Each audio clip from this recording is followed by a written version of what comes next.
The year was 1914. Europe stood on the edge of transformation, borders trembling, monarchies fading, and the old world preparing to devour itself in fire.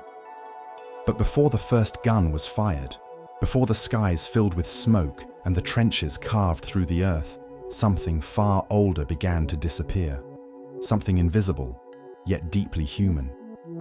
It wasn't gold, nor books, nor art. It was sound. For centuries, every town, every village, every city square had lived by the rhythm of bells. Their tones marked time, called the faithful to prayer, warned of danger, and celebrated peace. From the cold towers of St. Petersburg to the cathedrals of Paris, their voices rang in harmony, uniting millions in shared vibration. And then, silence. Across Europe, governments announced a decree. Every church bell, every monastery chime, every cathedral's crown of bronze must be surrendered. They said it was for the war effort, that metal was needed for cannons, shells, and machines of destruction. The newspapers called it a patriotic duty. Townspeople wept, but they obeyed. For most, it was another sacrifice in a century of suffering. Yet, even at that moment, something in the story felt off. Official reports described efficiency, order, and necessity. Yet photographs from the time tell another tale. They show fields stretching endlessly, covered with bells of every size, thousands upon thousands, lined in perfect rows. Not melted, not broken, just waiting. Waiting for what? In some regions, bells were taken hundreds of miles away, yet records of their arrival at foundries simply don't exist. In other areas, shipment logs were signed, but never verified. Communities sent their bells off with prayers, believing they would return after victory, recast into instruments of peace. They never did. No one ever heard them ring again. Historians later claimed the paperwork was lost, that the chaos of war swallowed the evidence. But the numbers never made sense. Too many bells vanished, too few weapons were made, and too many towns remained forever silent. And in that silence, something changed. People began to describe it, not just as quiet, but as wrong. The air itself felt different, heavier, emptier. Farmers wrote in letters that the mornings felt strange, as if the world had lost its rhythm. Monks recorded that prayers felt incomplete. Entire towns stood without a heartbeat. It was as though a layer of protection, something unseen but vital, had been stripped away. For generations, bells had been more than symbols of faith. They were the voice of the community, the anchor of memory, the bridge between heaven and earth. When they were taken, something fundamental vanished with them, not just sound, but harmony. And so began a silence that still echoes through history, a silence that raises a question few have dared to ask. What if those bells were never just bronze and tone? What if, hidden within their resonance, lay a knowledge, ancient, deliberate, and powerful, that someone, somewhere, wanted erased forever?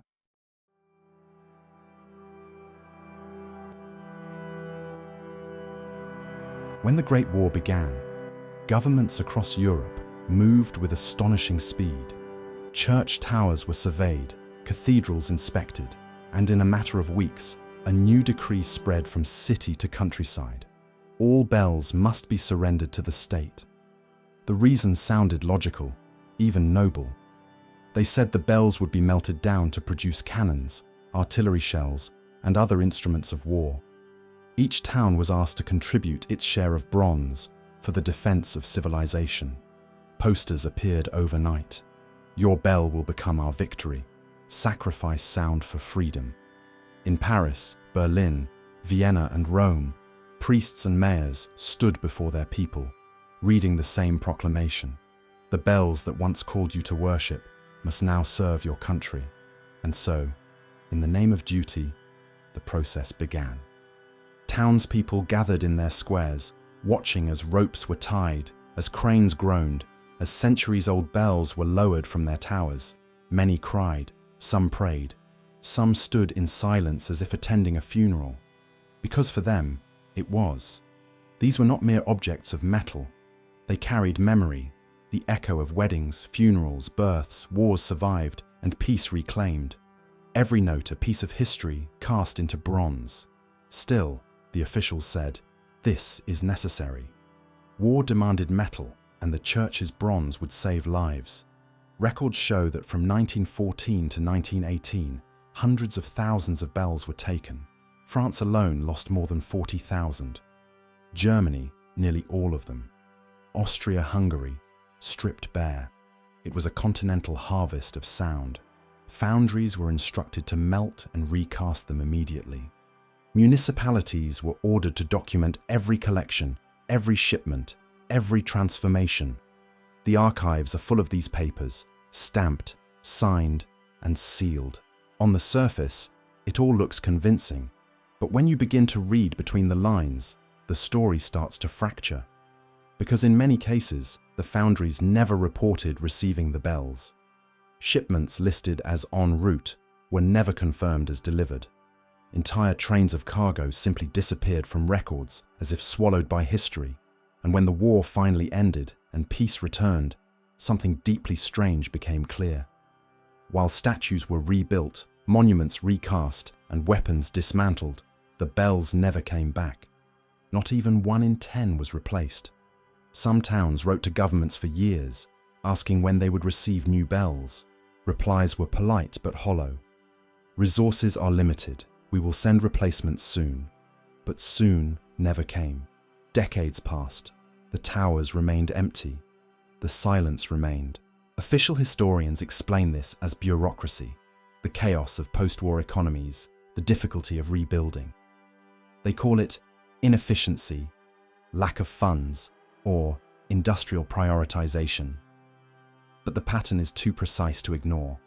Whole regions, not random villages, but specific zones, were completely stripped. Bell inventories removed with military precision. Meticulous collection, no return, no trace. And when historians tried to compare military records of metal usage, the numbers simply didn't match. Too much bronze collected, too little bronze used. So where did it go? And why was this story never revisited, never questioned, never truly closed? If it was merely about resources, then why were the most resonant and perfectly tuned bells taken first? Why were smaller, damaged bells often left behind? The more you look, the more the official story begins to sound less like history and more like a cover. Because somewhere behind the smoke and noise of war, something else was happening. Something coordinated, something deliberate. The bells were not simply melted for cannons. They were removed, intentionally, methodically, as if their sound itself was a threat. And this is where the trail begins to twist, into the forgotten fields, the vanished shipments, and the strange photographs that remain.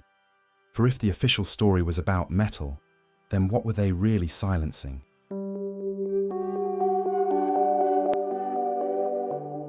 They said the bells were taken to foundries, melted, reshaped, reborn as weapons of war.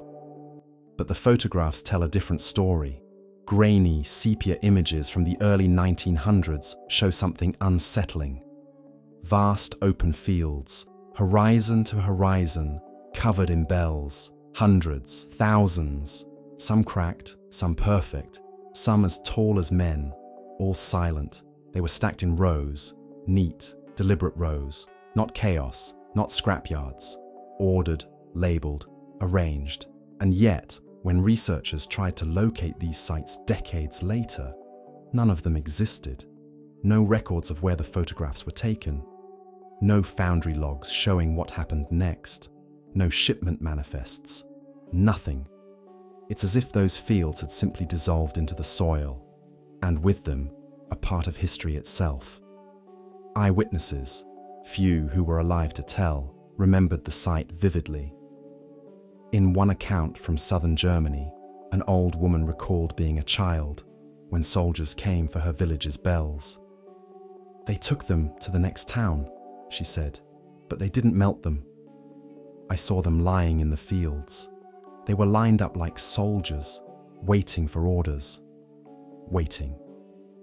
That word appears again and again in letters, reports, and testimonies from across Europe. The bells were waiting.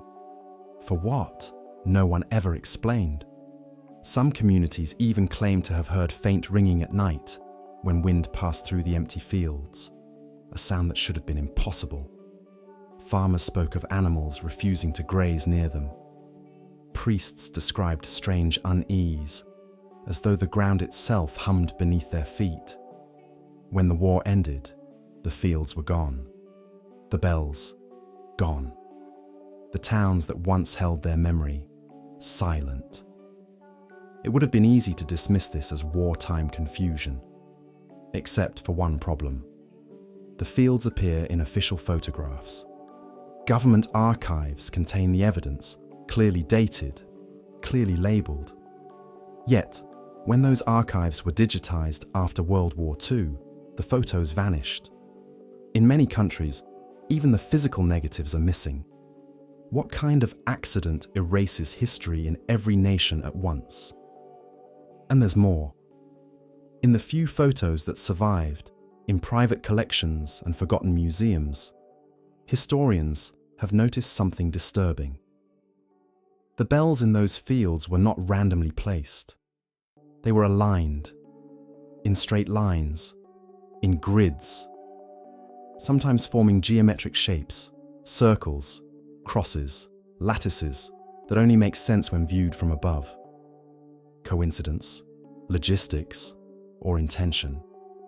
Because when those patterns were mapped against known geographic coordinates, they aligned almost perfectly with ancient energy lines, the same ley lines that appear in medieval architecture, sacred sites, and monuments of the forgotten world once called Tartaria. The implications are enormous. If these arrangements were deliberate, then the bell collection wasn't a logistical act. It was a dismantling, not just of sound, but of structure, of a network older than any modern nation.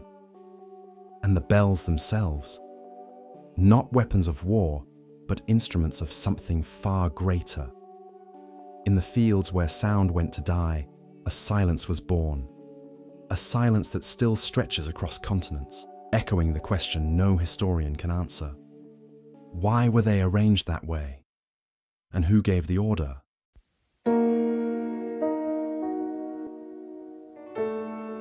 By the time the last bells vanished from the records, Europe had already changed forever. Empires collapsed, maps were redrawn, and technology began to replace tradition. But hidden beneath the rubble of progress lay an idea far older than any empire. An idea about sound itself. For centuries, people believed that sound was sacred. Not a symbol of faith, but a force of nature. Ancient builders carved temples whose stones hummed when wind passed through them. Monks tuned chants to the acoustics of their halls until voices and walls vibrated as one. And wherever bells were forged, their makers spoke of them not as objects, but as living instruments, machines of harmony between earth and sky. When modern historians read those accounts, they called them superstition. But modern physics is beginning to suggest otherwise. Vibration shapes matter. It moves sand into patterns, splits light into form, and organizes chaos. Every sound has a frequency. Every frequency has an effect. Water ripples, metals sing, and living cells respond. Inside the human body, resonance can calm a heartbeat or drive it into panic. In the air, it can make bridges sway or glass shatter. Scale that principle up to the size of a city, and sound becomes a kind of invisible architecture. The bells of Tartaria, if they truly existed as described in old travelogues and forgotten blueprints, were designed around this principle. They were tuned not for melody, but for frequency alignment, the precise mathematical ratios that cause vibrations to reinforce rather than cancel each other. When multiple bells rang across valleys, their overlapping waves created standing fields of resonance. Within those fields, air pressure changed subtly, temperature shifted, even insects avoided certain zones. To the people who lived there, it felt like peace. To science, it was physics in motion. And then, in the early 20th century, all of it disappeared. Not just the bells, but the knowledge of how they were cast and tuned. Foundries that once held centuries of recipes for alloy proportions shut down or burned in wartime. The masters who knew how to listen to a bell's heartbeat before striking the mold were gone. Textbooks replaced intuition, and resonance became a word reserved for laboratories, not cathedrals. Yet hints of that ancient understanding keep surfacing. Modern researchers studying cymatics, the geometry of sound, have recreated patterns identical to those engraved on old Tartarian reliefs. Engineers analyzing medieval bell towers find dimensions corresponding to natural Earth frequencies, the same vibrations recorded during earthquakes and lightning storms. Coincidence? Perhaps. But coincidence repeated across continents begins to look like design. It raises a question too large to ignore. What if those bells were part of a planet-wide network that once synchronized human settlements with the rhythms of the Earth itself? A biological and environmental stabilizer disguised as religion? If so, their removal in 1914 was not merely resource collection. It was a dismantling of resonance, the deliberate breaking of harmony. The official story said the bells became bullets. But what if they were never meant to destroy? What if they were meant to heal? Because when a civilization forgets how to use sound, it forgets how to listen. And in that forgetting, silence becomes more than absence. It becomes control. Perhaps that is why the bells had to vanish, to end an era where sound itself was a tool of balance, of unity, of unseen power. A science so old it became myth, a myth so true it became dangerous.